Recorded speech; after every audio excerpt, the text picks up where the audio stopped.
you need everybody's skill set to create space, to create flow, create good shots. And to your point, need, Wiggs to shine when he's attacking the basket or when he's, taking a one-on-one matchup, with space to be able to, get a good look and keep the flow, and the momentum our way. So there's a reason he fits well with what we do and has a specific way of impacting the game for us on both ends of the floor, but, obviously offensively as well. Anthony, on your right. Yeah, you were in the back of the room just listening to that last Clay answer. What was your perspective on that plane ride? After whatever it has been, 10, 11 years, there's a lot of stories and a lot of,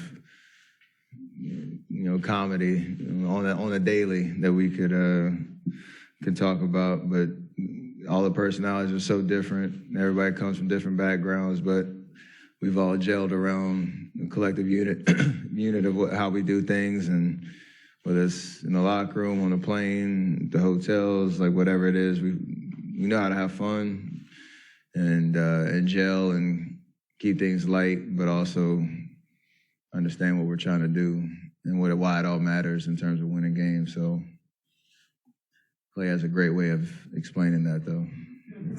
I just love his perspective on a lot of things. Michael up front. Steph, has anything surprised you about Andrew's postseason run, just from the perspective that coming into this year, he'd only played in one playoff series in his entire career? It's amazing what you do with opportunity, and take away the comparisons and the narratives around him as a number one pick and what everybody wanted him to be and what, his first 6 years in the league looked like. There's a reason, we wanted him here. There's a reason that trade made sense for us. And there's a high hope that he would be able to figure it out at this level in terms of taking his scoring ability, his athleticism, his defensive potential, just taking it to another notch. And there were bright spots that first year, even though we only had, I think, maybe 10, 15 games, whatever it was. And then last year, taking another stride in terms of his consistency on a daily basis to this year where he's an all-star starter.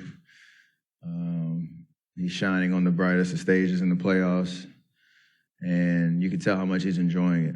And it's just amazing to see things working out in his favor in terms of kind of dispelling all the narratives around him and who he is as a basketball player right in front of your eyes.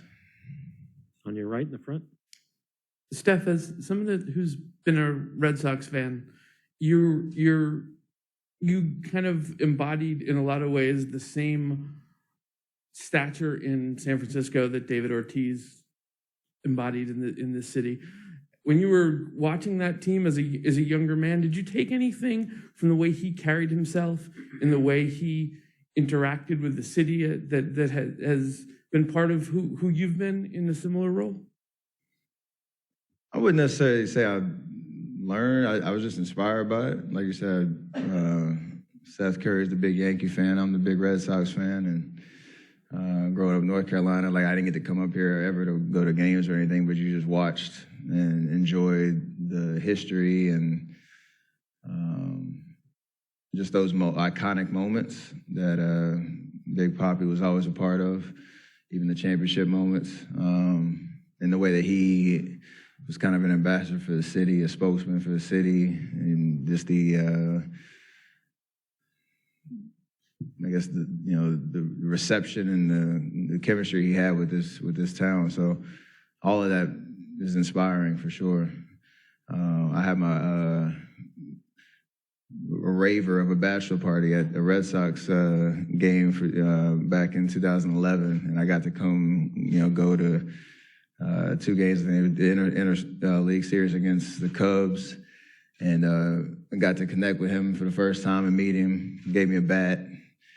Got to go into the depths of the Green Monster and just see just the atmosphere and what the culture that he was trying to continue as an iconic Red Sox player. So all that stuff mattered, and it was just dope to have that kind of come full circle for sure. And pretty special career, obviously, that he had. Cassidy in the back left. Steph, Kerr was basically saying that he doesn't know how Clay has the success as Game 6 Clay. How do you see that from Clay and how he has these moments? And given how Draymond said that he expects you to be livid heading into this game, do you feel like you can channel to having Game 6 Steph? I will in no way infringe upon that nickname for Clay. I'm just going to do my job and try to help us get a win, enjoy what that would actually mean. But Game 6 Clay is, I don't know how he's been able to do it. Like, just his personality, no moment's too big for him in terms of just hooping and enjoying himself and embracing hostile crowds, or if we're at home, enjoying the home atmosphere. Obviously, the OKC game is the one that's at the top of the list in terms of how much that meant individually and for us as a team to come back in that series. So he has a knack for those type of big moments. It just so happened to be Game 6, and he has another opportunity to add. San Francisco Examiner. Steph, you're one win away from a championship. How do you balance the magnitude of that moment with the need to remain focused and calm and play another basketball game? And what kind of advice might you be giving to some of the other younger teammates who are facing this for the first time, perhaps? Thankfully, I think having been here 6 times and been in a lot of different closeout type of opportunities, you just understand what the nerves are like. So you can rely on that experience for sure. We understand the specifics of how we need to approach the game from a physicality perspective, our game plan adjustments from Game 5 to Game 6, understanding what the building is going to feel like, and that energy and being prepared for it. So you got to remind yourself of that as much as you can before the game starts. But at the end of the day, once you get out there, you have to just be in the moment. You got to be, present as much as possible, not worry about the consequences of a win or a loss.